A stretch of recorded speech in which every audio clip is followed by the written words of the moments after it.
What advice would you give somebody that kind of like overthinks a lot? Someone that goes through overthinking, and Yeah. they're trying to differentiate between their own thoughts, the enemy's thoughts, and the thoughts of God. Who is speaking to them? The evidence is you're a woman of integrity. But I don't know. So I'm just not sure I can trust you. Well, come on, Cliff. The evidence is this is a woman of integrity. She's honest, she's loving, she's respectful. Well, yeah, I know that, but you know, there's some other things over here. And I can overthink things and destroy our relationship.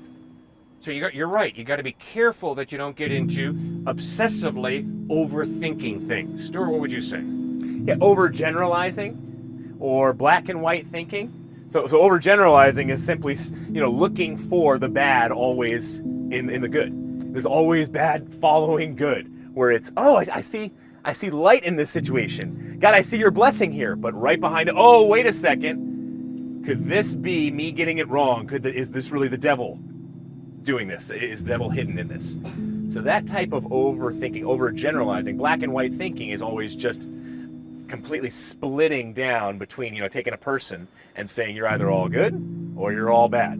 But we know from a theological perspective, we're all a mix, created in God's image, but then Genesis 3, we're all sinful.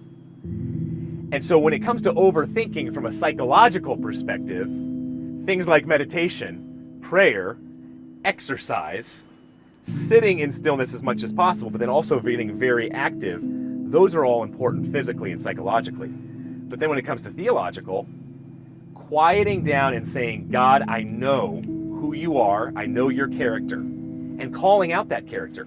See, that's exactly what we talked about yesterday when it comes to prayer, ACTS, that you get right out of the Lord's Prayer, adoration, confession, thanksgiving, supplication. So adoring God for who he is, then thanking God for who he is and what he's given you.